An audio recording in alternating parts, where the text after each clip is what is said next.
At first we were a cell, then an amoeba, then a fish, and after a very long and frustrating era, we became a lizard. That was the era when, as we recall, the earth felt soft and unsteady beneath our feet, so we climbed a tree. Up there in the treetops, we felt secure. At some point, we climbed down and started walking upright and speaking. And as soon as we began speaking, we just couldn't stop.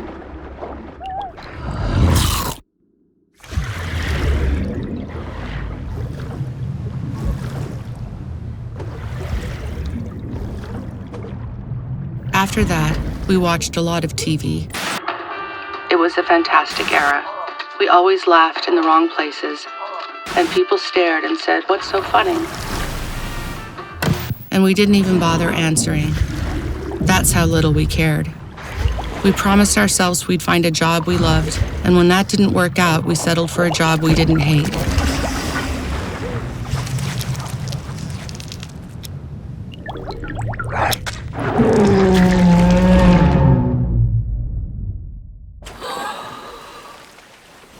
And we felt lucky, and then unlucky, and then lucky again.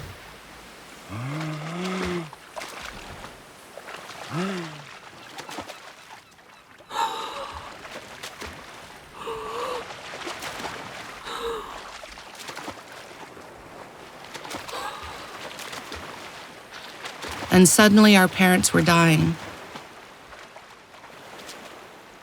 Then they died. A second before they departed, we held their hand really tight and told them we forgave them for everything. Everything. And our voice broke when we said that, because we weren't convinced we were telling the truth. And we were afraid they would sense it.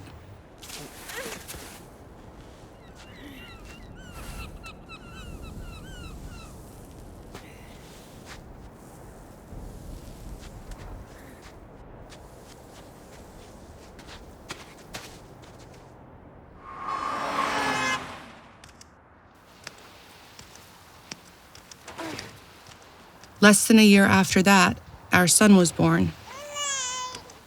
And he also climbed a tree and felt secure up there. And he came down at some point too, and went off to college. Then we were left alone, and it started getting cold. Not like it was that other time eons ago when we hid in burrows and peered out while the dinosaurs froze to death, but still depressingly cold.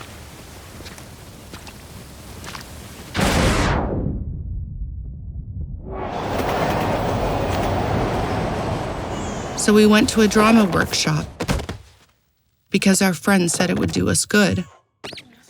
They gave us a series of improv exercises, and in the first one we poisoned each other, and in the second one we cheated on each other, and in the third one the instructor said, "Now switch partners," and within seconds it wasn't us anymore.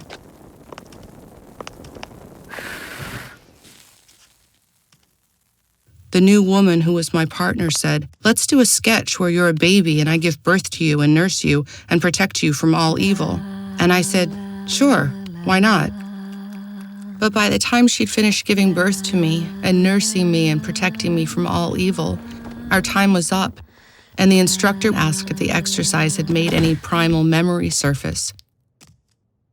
And I said it hadn't, because I didn't want to admit that it brought back warm, primordial memories from millions of years ago, from before we even emerged from the water.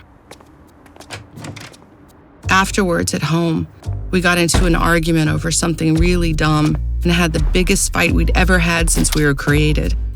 We yelled and cried and broke things, the kind of things that if you'd asked us a day earlier, we'd have told you were unbreakable.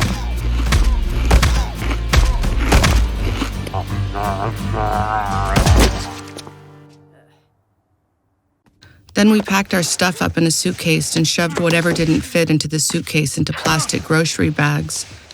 And we dragged all that behind us like homeless people to the apartment where a very wealthy friend of ours lived.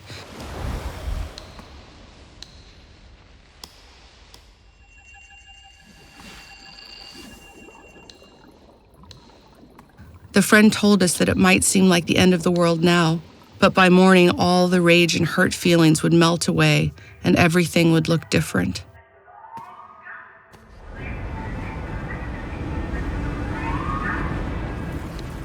And we said no. Something had been broken. Something had been torn apart. Something we would never be able to mend or forgive.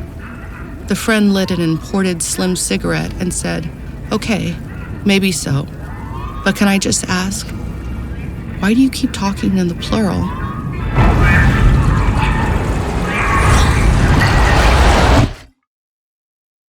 Instead of answering, I just looked around and realized I was alone. Truly, completely alone.